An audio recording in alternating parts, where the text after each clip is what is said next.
It's good for an NBA team to be hated. It's a sign that you're doing something right. The Warriors were hated for being the most dominant team ever. The Lakers were hated as soon as LeBron and AD joined forces. And the same happened with the Brooklyn Nets and their overly dramatic superstars. But neither of those teams are the most hated NBA team right now. This title belongs to the Phoenix Suns, who deserve it with their complaining, late-game trash-talking, ownership problems, overall pettiness, and everything in between. But how did the Suns become so despicable?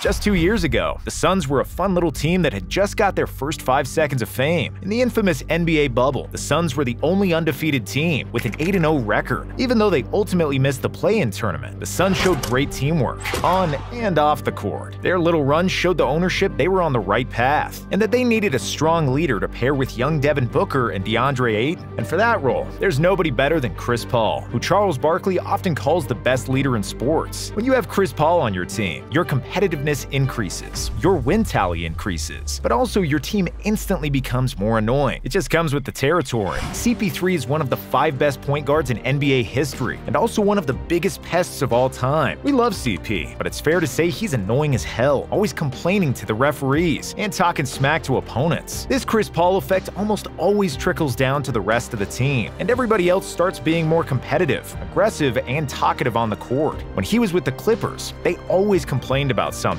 And when he got traded to the Rockets, Paul led Houston's players to fight with the Clippers in the hallway of the Staples Center.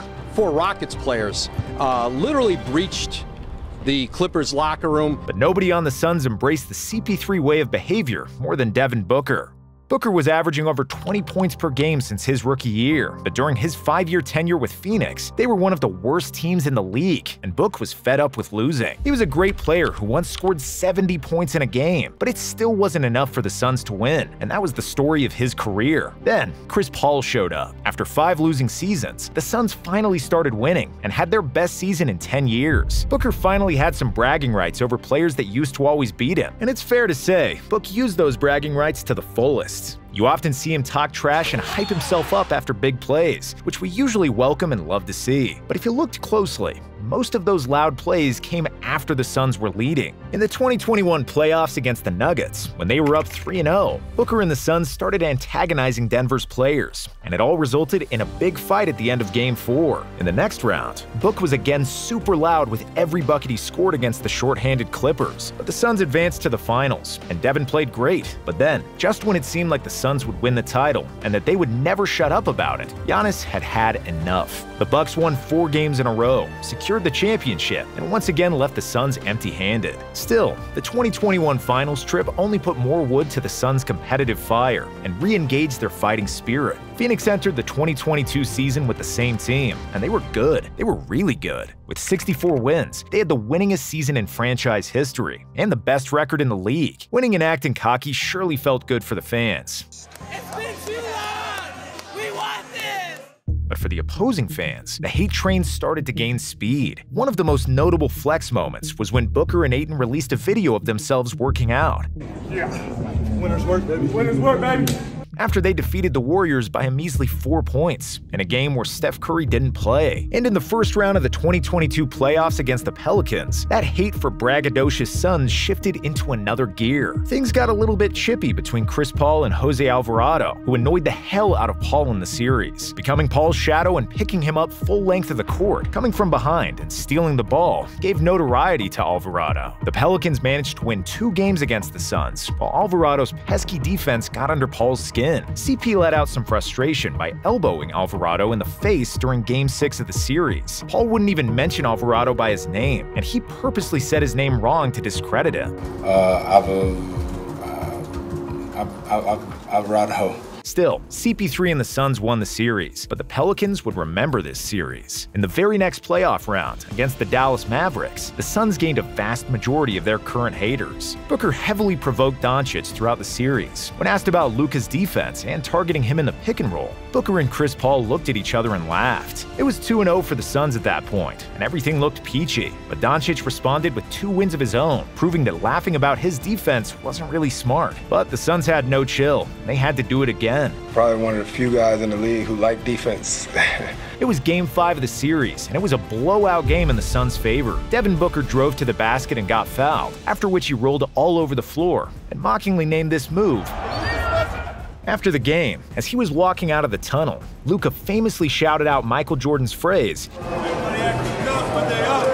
The Mavs then won Game 6 in a blowout of their own, but it was only an interlude to what was coming. For Game 7 in Phoenix, the Suns were favorites, as the home team won every game of the series, but they dropped the ball so hard it nearly blew a hole in the ground. The Suns ended the first half with a 30-point deficit, and Luka scored as many points as the whole Suns team. Before the end of the third, Phoenix was down by 46 points, and it was the biggest embarrassment the NBA has ever seen in a Game 7. Since Booker made his comment about a Luka special, the Mavs outscored them by 79 points, and it was an extremely hard pill to swallow. And, it hurts. But as a team, we just have to own it. After this gigantic failure in the playoffs, we figured that the Suns would learn to shut up and play and not act like they won the league 5 times in a row. We were wrong. It turns out the whole world massively underestimated the Suns' ability to create drama and be obnoxious. In June of 2022, the Suns started the offseason with some DeAndre Ayton contract drama. Ayton didn't speak with the team for weeks, but ultimately the Suns decided to match Indiana's offer for Ayton, which kept the former first overall pick in Phoenix. Just a few weeks later, we had the Robert Sarver scandal. The Suns owner was accused of sexual harassment, misogyny, racism, and creating a hostile working environment for over 2 decades. After a lengthy investigation by the NBA, the league has suspended Sarver for 1 year, plus fined him $10 million. And ultimately, Sarver was forced to sell the team. Before the start of training camp, the Suns decided to keep Jay Crowder on the bench until they found a trade partner for him. They're working on finding a trade for him, but in the meantime, they have granted him to be excused from training camp. Despite Crowder starting all the games for the team in their record-breaking 2022 season, he still hasn't suited up for the team in the 2023 season. Neither of these events brought popularity to the Suns organization, and when the regular season started, they continued with the negative trend. In a game against the Warriors, Devin Booker kept trash-talking Klay Thompson, who was visibly struggling after 2 major injuries. Again, Booker only trash-talked him after it was clear that the Suns were winning, and Klay kept repeating that he got 4 rings, putting some perspective into the conversation. Still, it was Thompson who got ejected from the game, which was his first ejection in 651 career games. That's how pissed off he was at Booker and the Suns. Fast forward a few weeks later, the Suns had a scuffle against the Knicks, and a bit after that, they had another one against the Lakers. Booker taunted Austin Reeves after a block, after which Patrick Beverley pushed and tripped DeAndre Ayton. After he served a 3-game suspension, Beverley said he'd push Ayton again if he got the chance. Beverley claimed it all began before the game started. "I shake everybody's hand. I put my hand on DeAndre Ayton's hand, and he doesn't shake my hand. So something was brewing there from the beginning." Beverley's known for his pesky antics, but this time, the world was at his side, as nobody is a big fan of the Suns right now. But perhaps no other team hates the Suns as much as the Pelicans, who made sure to retaliate after last year's loss. This time, it was Alvarado who refused to say Paul's name in the interview before the game. Even though he had a cracked rib, Alvarado said that he'll play if this person plays. Chris Paul did play, and he made sure to give Alvarado's ribs a nice hit from the back, which surely didn't feel too good. But the Pelicans had the last laugh. The game was already decided in the final minute, and the Pelicans' Zion Williamson decided to stir the pot a bit more. The Suns gave up on the play and just waited for the game to be over, but Zion wanted to put an exclamation mark on the Pelicans' victory, and he dunked the ball super hard. Of course, his windmill dunk sparked an altercation between both teams, and both benches cleared out and collided in the middle of the court. After the game, Zion apologized for his dunk, but it was clear that he didn't mean it, and that the Pelicans hate the Suns with gusto. That was a little out of character for me, but you gotta understand, they sent my teammates home last year. I was in that locker room, my brothers were down because, the Suns sent us home last year. That's a tough moment to be a part of, so.